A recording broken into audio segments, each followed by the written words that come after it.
Utsman bin Affan radhiyallahu anhu apabila berdiri di atas kuburan maka ia menangis sehingga basah jenggotnya.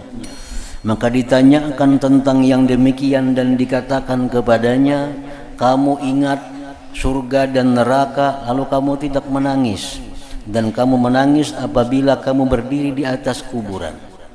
Wahai Utsman, engkau ini kalau berbicara surga, berbicara neraka, kada biasa menangis.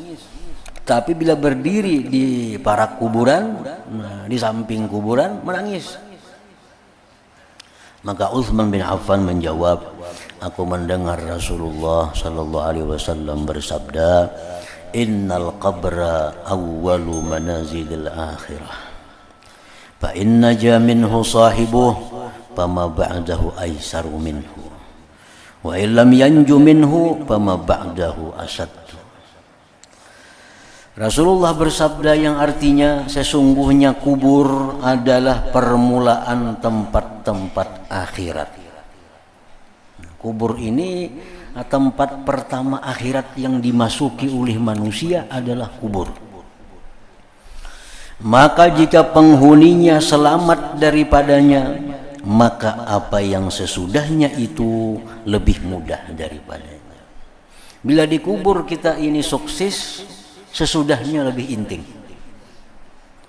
Kan sesudah kubur itu banyak, kita akan menemui hari dibangkit, kita akan menemui hari dihalau, kita akan menemui hari dikumpulkan di padang mahsyar, kita akan menemui hari di mana dihisap, ditimbang amal, banyak macam-macam. Nah, bila dikubur ini kita selamat, dikubur ini kita dapat kemudahan, nah selanjutnya lebih mudah.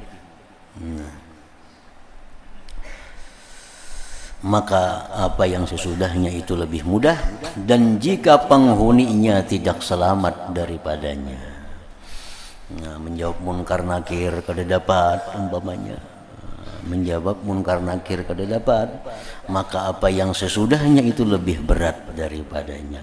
Nah, jadi kalau orang dalam kubur ini kada selamat, dia kada sukses menghadapi fitnah kubur, maka hari berbangkit lebih parah lagi. Di padang mahsyar lebih sulit lagi. Waktu dihisap amalnya lebih sulit lagi. Karena di awalnya sudah sulit berdahulu. Nah, itu ujar Sayyidina Utsman yang membuat aku menangis bila aku berdiri di sekitar kubur. Dikatakan bahwasanya Amr ibn al-As melihat kepada kuburan, lalu ia turun dan mengerjakan salat 2 rakaat. Amr bin As bila lewat di kubur singgah sembahyang 2 rakaat.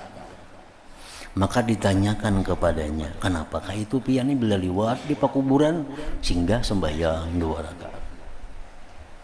Ini adalah sesuatu yang tidak pernah kamu kerjakan, wahai Amr bin As.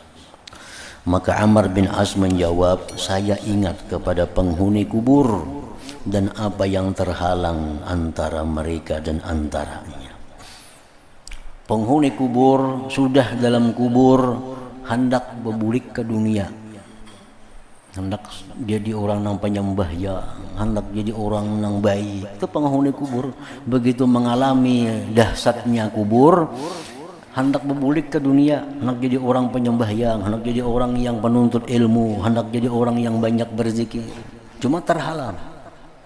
Nah, jadi itulah yang menyebabkan aku bila melihat kubur singgah sembahyang 2 rakaat. Artinya tampulu belum terhalang lagi. Tampulu belum terhalang.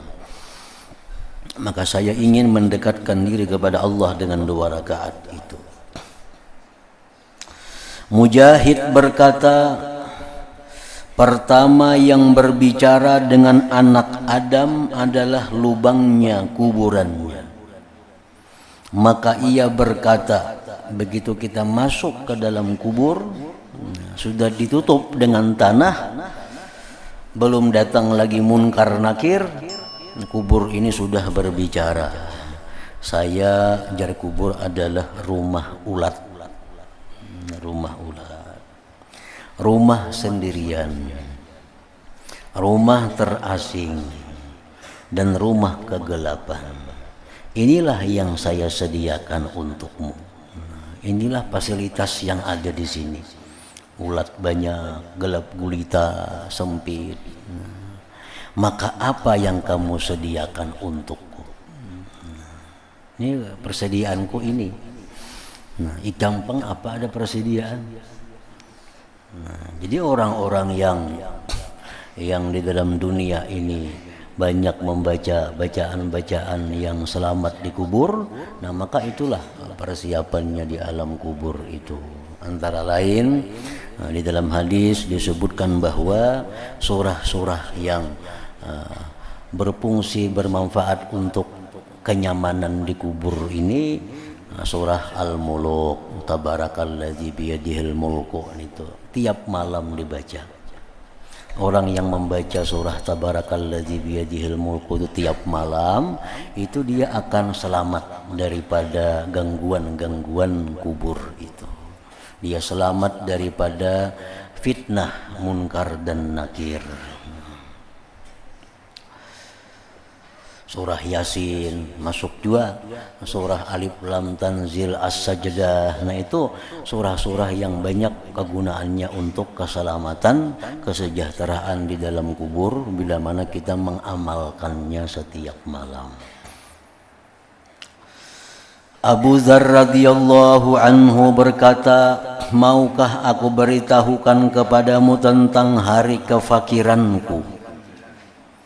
Ujar Abu Dzar Al-Ghifari, maukah kalian tahu tentang hari apa aku sangat fakir? Yaitu hari di mana aku diletakkan dalam kuburku. Nah, waktu diletakkan dalam kubur itulah manusia berada dalam keadaan yang sangat fakir, sangat miskin.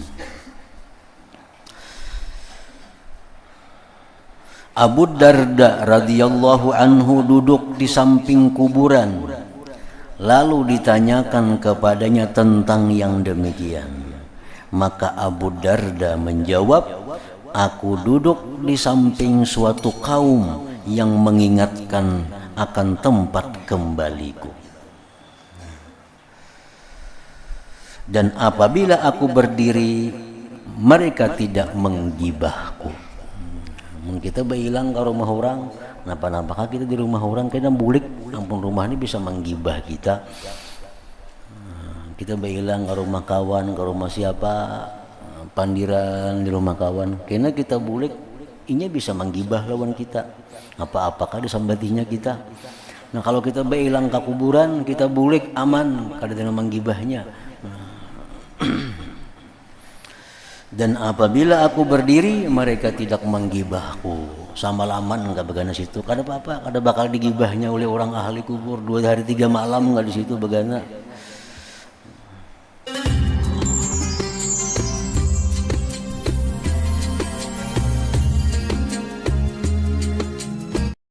Terima kasih telah mendengarkan ceramah dari